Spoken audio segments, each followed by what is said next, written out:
Many people think that modern astronomy's ability to accurately predict lunar and solar eclipses is a result and proof positive of the heliocentric theory of the universe. The fact of the matter, however, is that eclipses have been accurately predicted by cultures worldwide for thousands of years before the heliocentric ball Earth was even a glimmer in Copernicus's imagination. Ptolemy in the 1st century AD accurately predicted eclipses for 600 years on the basis of a flat, stationary Earth with equal precision as anyone living today. All the way back in 600 BC, Thales accurately predicted an eclipse which ended the war between the Medes and the Lydians, and as far back as 3,000 years ago, the Chaldeans, Egyptians, Indians, Chinese, and others accurately predicted eclipses to within seconds of modern methods. Eclipses happen regularly, with precision, in 18-year cycles, so regardless of geocentric or heliocentric, flat or globe Earth cosmologies, eclipses can be accurately calculated independent of such factors. Another assumption and supposed proof of Earth's globular shape, heliocentrists claim that lunar eclipses are caused by the shadow of their ball Earth occulting the moon. The idea is that the Sun, Earth, and Moon's spheres perfectly align like 3 billiard balls in a row so that the Sun's light casts the Earth's shadow onto the Moon.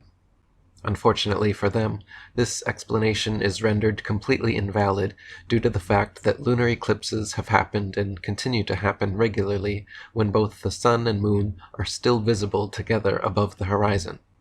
But for the Sun's light to be casting Earth's shadow onto the Moon, the three bodies must be aligned in a straight 180-degree syzygy. As early as the time of Pliny, there are records of lunar eclipses happening while both the Sun and Moon are visible in the sky together, and it continues happening during lunar eclipses to this day. In an attempt to explain away the inconsistencies in their theory, heliocentrists usually claim light refraction must be happening on a scale large enough to account for the phenomena.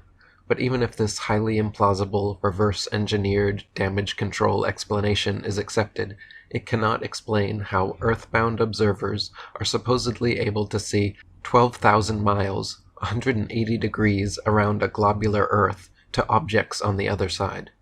The reality is, eclipses are a far more occult and mysterious phenomenon than lining up 3 billiard balls. Lunar eclipses only occur during full moons, when the moon is at the crossing point of the ecliptic opposite the sun, and solar eclipses only occur during new moons, when the moon is at the crossing point of the ecliptic and aligned with the sun.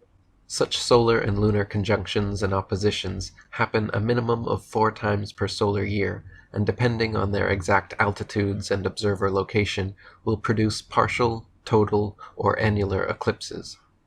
In ancient cosmology, these lunar nodes and accompanying eclipses were personified as the gods Rahu and Ketu, often shown devouring the sun or moon. During solar eclipses, the new moon conjunction directly crosses the sun, causing the blackout effect, and during lunar eclipses, the full moon opposition to the sun causes the shadowy red tint.